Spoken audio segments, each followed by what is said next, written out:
Chapter 24. Miranda's time had come. She had seen it coming and was prepared. With a movement like a flash, she pushed open the closet door, seized the pot of ink from the table, and before the two excited occupants of the room had time to even hear her or realize that she was near, she hurled the ink pot full into the insolent face of Harry Temple. The inkstand itself was a light affair of horn and inflicted only a slight wound, but the ink came into his eyes in a deluge, blinding him completely, as Miranda had meant it should do. She had seen no other weapon of defense at hand. Harry Temple dropped Marcia's wrists and groaned in pain, staggering back against the wall and sinking to the floor.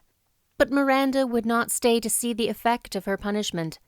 She seized the frightened Marcia, dragged her toward the cupboard door, sweeping as she passed the pile of papers, finished and unfinished, into her apron, and closed the cupboard doors carefully behind her.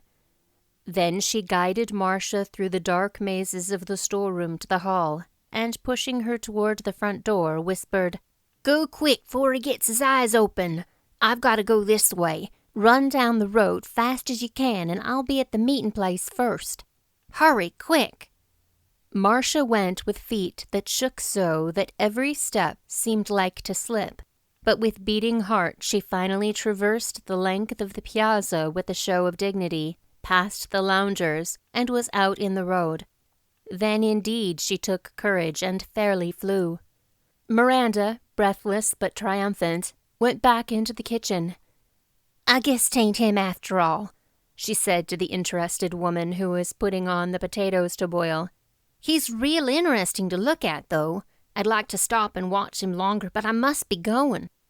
I come out to hunt for—" Miranda hesitated for a suitable object before this country-bred woman, who well knew that strawberries were not ripe yet. "Wintergreens for Grandma," she added cheerfully, not quite sure whether they grew around these parts. "And I must be in a hurry. Goodbye. Thank you for the drink." Miranda whizzed out of the door breezily, calling a good morning to one of the hostlers as she passed the barnyard, and was off through the meadows and over the fence like a bird, the package of letters rustling loud in her bosom where she had tucked them before she entered the kitchen.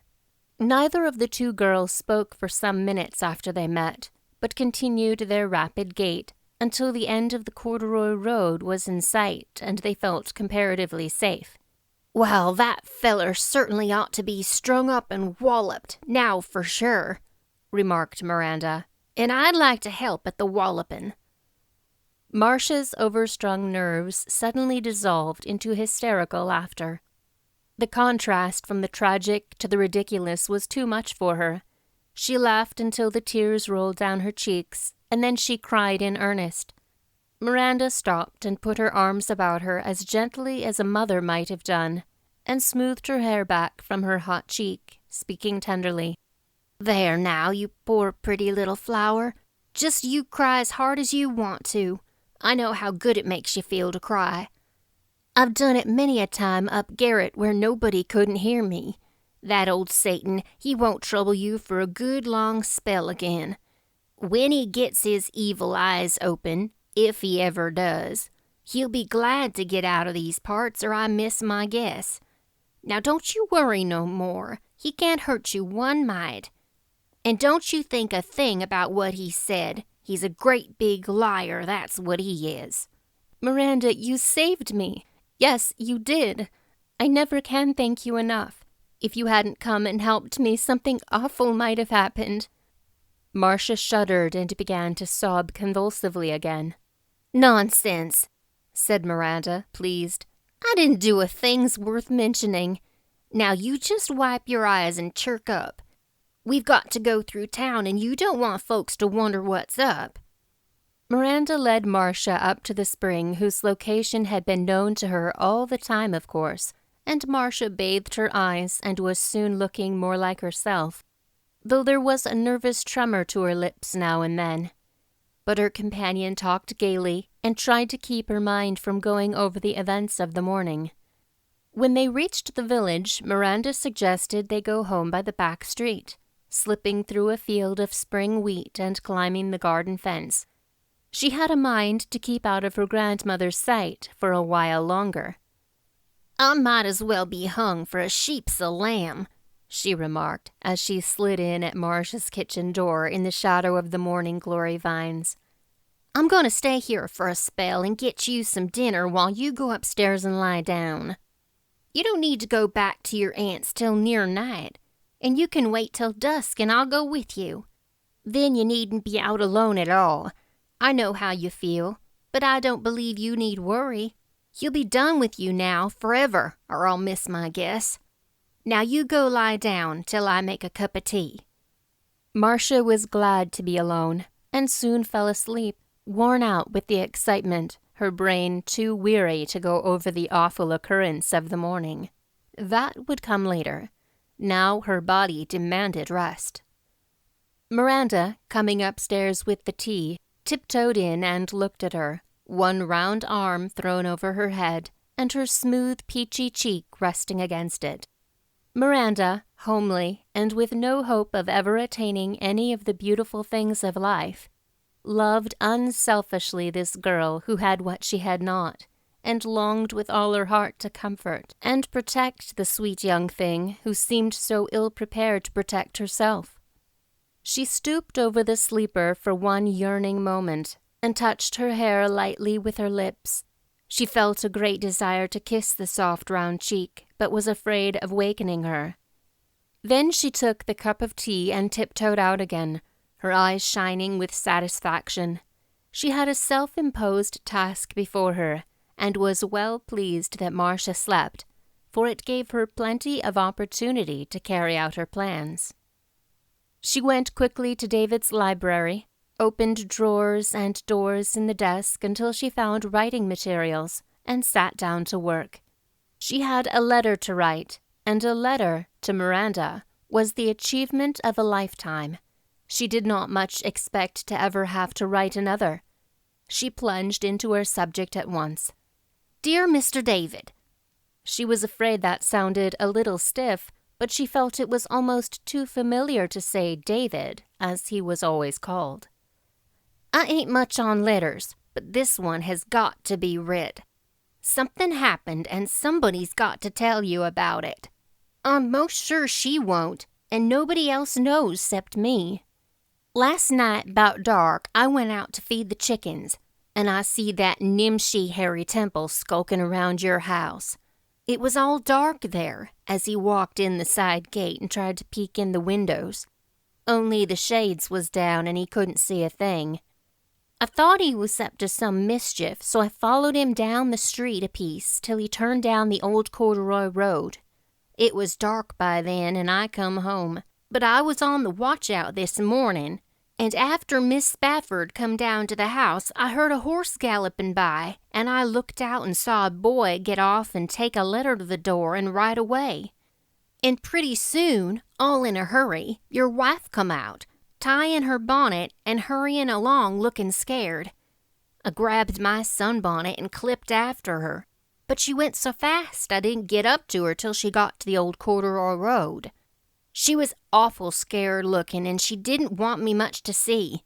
But pretty soon she up and told me she had a note saying there was some messenger with news from you out to the old green tavern. He had an accident and couldn't come no further. He wanted her to come alone 'cause the business was private.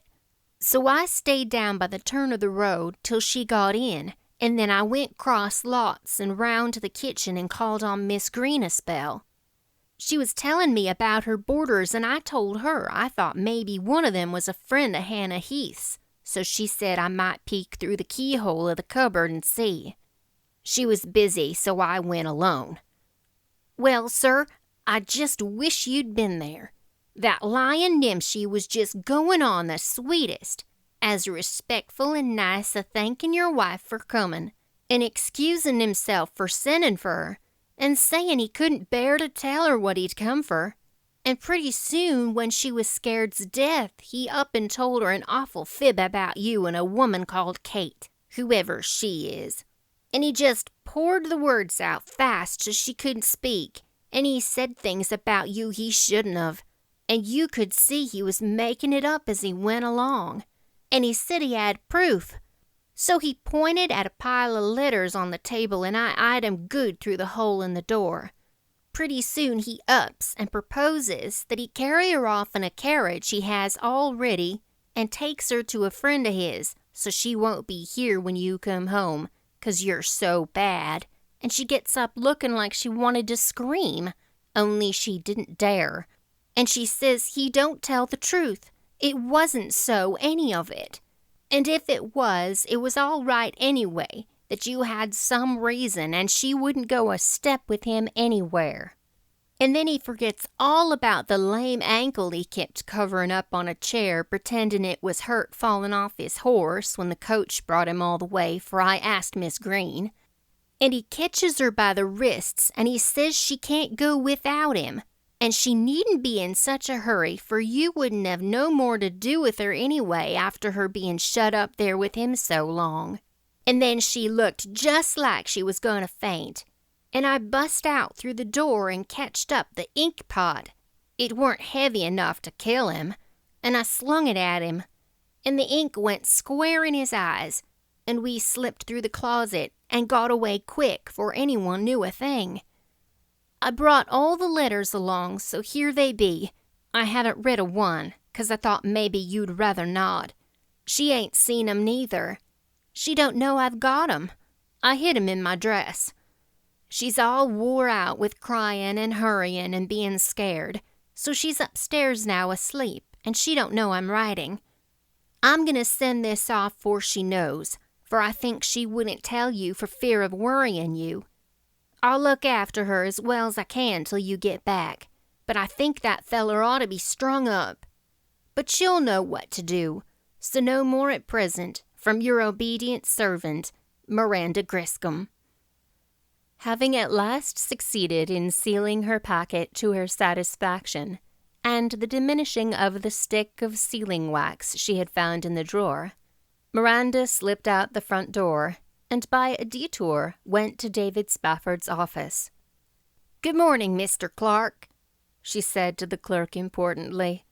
"Grandma sends her respects and wants to know if you'd be so kind as to back this letter for her to Mr. David Spafford. She's writing to him on business, and she don't rightly know his street and number in New York." Mr. Clark willingly wrote the address, and Miranda took it to the post office and sped back to Marcia, happy in the accomplishment of her purpose. In the same mailbag that brought Miranda's package came a letter from Aunt Clorinda. David's face lit up with a pleased smile. Her letters were so infrequent that they were a rare pleasure. He put aside the thick package written in his clerk's hand. It was doubtless some business papers and could wait.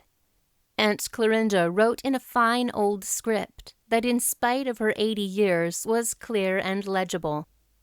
She told about the beauty of the weather, and how Amelia and Hortense were almost done with the house cleaning, and how Marcia had been going to their house every day and putting it in order. Then she added a paragraph which David, knowing the old lady well, understood to be the raison d'être of the whole letter. "I think your wife misses you very much, Davy. She looks sort of peaked and sad. It is hard on her being separated from you so long this first year. Men don't think of those things, but it is lonely for a young thing like her here with 3 old women. And you know Hortense and Amelia never tried to make it lively for anybody. I have been watching her, and I think if I were you, I would let the business finish itself up as soon as possible and hurry back to put a bit of cheer into that child. She's whiter than she ought to be." David read it over 3 times in astonishment, with growing, mingled feelings which he could not quite analyze. Poor Aunt Clorinda! Of course she did not understand the situation, and equally, of course, she was mistaken. Marcia was not sighing for him, though it might be dull for her at the old house. He ought to have thought of that, and a great burden suddenly settled down upon him. He was not doing right by Marcia. It could not be himself, of course, that Marcia was missing, if indeed Aunt Clorinda was right and she was worried about anything. Perhaps something had occurred to trouble her. Could that snake of a temple have turned up again? No, he felt reasonably sure he would have heard of that. Besides, he saw him not long ago on the street at a distance. Could it be some boy lover at home whose memory came to trouble her? Or had she discovered what a sacrifice she had made of her young life? Whatever it was careless and cruel in him to have left her alone with his aunts all this time. He was a selfish man, he told himself, to have accepted her quiet little sacrifice of all for him. He read the letter over again, and suddenly there came to him a wish that Marcia was missing him. It seemed a pleasant thought to have her care. He had been trying to train himself to the fact that no one would ever care for him again, but now it seemed dear and desirable that his sweet young companion should like to have him back. He had a vision of home as it had been, so pleasant and restful, always the food that he liked, always the thought for his wishes, and he felt condemned. He had not noticed or cared. Had she thought him ungrateful? He read the letter over again, noting every mention of his wife in the account of the daily living at home. He was searching for some clue that would give him more information about her. And when he reached the last paragraph about missing him, a little tingle of pleasure shot through him at the thought. He did not understand it. After all, she was his, and if it was possible, he must help to make it up to her for what she had lost in giving herself to him. If the thought of doing so brought a sense of satisfaction to him that was unexpected, he was not to blame in any wise. Since his interview with Kate and the terrible night of agony through which she had passed, David had plunged into his business with all his might. Whenever a thought of Kate came, he banished it if possible, and if it would not go, he got out his writing materials and went to work at an article to absorb his mind. He had several times arisen in the night to write because he could not sleep and must think. When he was obliged to be in New York, he had steadily kept away from the house where Kate lived, and never walked through the streets without occupying his mind as fully as possible so that he should not chance to see her. In this way his sorrow was growing old without having been worn out, and he was really regaining a large amount of his former happiness and interest in life. Not so often now did the vision of Kate come to trouble him. He thought she was still his one ideal of womanly beauty and grace and perfection, of course, and always would be, but she was not for him to think upon any more. A strong, true man he was growing out of his sorrow, and now when the thought of Marcia came to him with a certain sweetness, he could be glad that it was so and not resent it. Of course, no one could ever take the place of Kate. That was impossible. So reflecting, with a pleasant smile upon his face, he opened Miranda's epistle. Puzzled and surprised, he began to read the strange chirography, and as he read his face darkened, and he drew his brows in a heavy frown. "The scoundrel!" he muttered as he turned the sheet. Then, as he went on, his look grew anxious. He scanned the page quickly, as if he would gather the meaning from the crooked, ill-spelled words without taking them one by one. But he had to go slowly, for Miranda had not written with as much plainness as haste. He fairly held his breath when he thought of the gentle girl in the hands of the unscrupulous man of the world. A terrible fear gripped his heart. Marcia, little Marcia, so sweet and pure and good. A vision of her face as she lay asleep in the woods came between him and the paper. Why had he left her unprotected all these months? Fool that he was. She was worth more than all the railroads put together. As if his own life was in the balance, he read on, growing sick with horror. Poor child, what had she thought? And how had his own sin and weakness been found out? Or was it merely Harry Temple's wicked heart that had evolved these stories? The letter smote him with terrible accusations, and all at once it was fearful to him to think that Marcia had heard such things about him. When he came to her trust in him, he groaned aloud and buried his face in the letter, and then raised it quickly to read to the end. When he had finished, he rose with sudden determination to pack his carpet bag and go home at once. Marcia needed him, and he felt a strong desire to be near her, to see her and know she was safe. It was overwhelming. He had not known he could ever feel strongly again. He must confess his own weakness, of course, and he would. She should know all, and know that she might trust him after all. But the motion of rising had set the other papers to the floor, and in falling, the bundle of papers that Miranda had enclosed scattered about him. He stooped to pick them up and saw his own name written in Kate's handwriting. Old association held him, and wondering, fearful, not wholly glad to see it, he picked up the letter. It was an epistle of Kate's, written in intimate style to Harry Temple and speaking of himself in terms of the utmost contempt. She even stooped to detail to Harry an account of her own triumph on that miserable morning when he had taken her in his arms and kissed her. There were expressions in the letter that showed her own wicked heart, as nothing else could ever have done to David. As he read, his soul, growing sick within him, read one letter after another, and saw how she had plotted with this bad man to wreck the life of her young sister, for her own triumph and revenge.